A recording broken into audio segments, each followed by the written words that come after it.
बड़ी खबर आपको बता दें, मिल्कीपुर उपचुनाव की तारीख घोषित कर दी गई है। 5 फरवरी को मतदान होगा।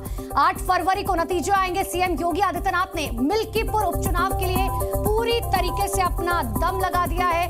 सरकार के 6 मंत्रियों को उपचुनाव की जिम्मेदारी दी गई है। चुनाव में एक बार फिर से योगी वर्सेस अखिलेश होता हुआ नजर आ रहा है। मिल्कीपुर उपचुनाव जो सीएम योगी आदित्यनाथ के लिए किस तरीके से साख बना हुआ है, चाहे अखिलेश यादव हो या योगी आदित्यनाथ, क्योंकि लोकसभा चुनाव की बात करें, उत्तर प्रदेश का कुछ खासा रिजल्ट नहीं रहा था, जिसकी वजह से योगी आदित्यनाथ के लिए उपचुनाव बहुत ज्यादा मायने रखता है। अयोध्या लोकसभा सीट और उसमें ये मिल्कीपुर सीट, जिसको लेकर अब ये कहा जा रहा है कि देखिए ये देखिए, आपको ये बता रहे हैं कि बीजेपी की रणनीति जो है क्या कुछ है, आप ये समझने की कोशिश कीजिए।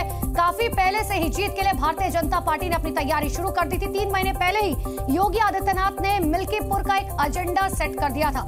15 दिन में 3 बार सीएम योगी आदित्यनाथ ने मिल्कीपुर का दौरा किया। 11 जनवरी को फिर से अयोध्या पहुंचने वाले हैं सीएम योगी। सरकार के 6 मंत्रियों को मिल्कीपुर उपचुनाव का जिम्मा सौंपा गया है। ये आपकी बीजेपी की रणनीति। अब आपको ये भी बता देते हैं कि समाजवादी पार्टी की रणनीति क्या है, आपको बताएंगे, लेकिन उससे पहले 4 तस्वीरें देख लीजिए। एक तरफ भारतीय जनता पार्टी ने पूरा दम लगा दिया है। 5 फरवरी को मतदान होना है। समाजवादी पार्टी ने भी पूरी तैयारी कर ली है। 8 फरवरी को नतीजे आएंगे। अयोध्या लोकसभा सीट समाजवादी पार्टी के खाते में गई थी, जिसके बाद मिल्कीपुर उपचुनाव सीट पर दोनों ही पार्टियों की तरफ से एड़ी चोटी का जोर लगाया जा रहा है। एक तरफ समाजवादी पार्टी ये चाहती है कि अयोध्या लोकसभा सीट जीतने के बाद मिल्कीपुर उपचुनाव भी उनके खाते में जाए। देखिए समाजवादी पार्टी की तैयारी क्या कुछ है, ये भी आपको बता रहे हैं। जीत को बरकरार रखने के लिए अखिलेश यादव ने भी पूरी तैयारी की है। 2 दिन पहले मिल्कीपुर उपचुनाव पर अखिलेश यादव ने मंथन किया था। पार्टी के सीनियर नेताओं के साथ अखिलेश यादव ने बैठक की थी। 27 जनवरी से प्रदेश में साइकिल यात्रा निकालने की तैयारी है। 5 फरवरी को चुनाव होंगे और हर जिले में संगठन के नेताओं को रात्रि विश्राम, चौपाल लगाने के आदेश दिए गए हैं। अयोध्या लोकसभा सीट अभी फिलहाल समाजवादी पार्टी के पास है और मिल्कीपुर उपचुनाव भी समाजवादी पार्टी जीतना चाहती है।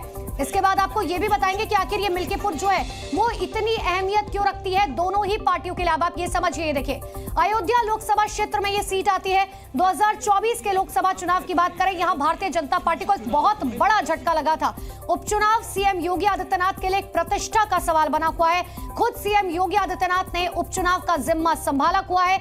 जिस तरीके से अयोध्या लोकसभा सीट पर हार मिली थी बीजेपी को, क्योंकि पिछले साल ही प्राण प्रतिष्ठा हुई थी, उसके बाद किसी को इस बात की उम्मीद नहीं थी कि जनता अयोध्या जैसी सीट पर भारतीय जनता पार्टी को सिरे से नकार देगी, लेकिन हुआ कुछ ऐसा जिसके बाद अब मिल्कीपुर उपचुनाव सीट बहुत ज्यादा महत्वपूर्ण बनी हुई है दोनों ही पार्टियों के लिए।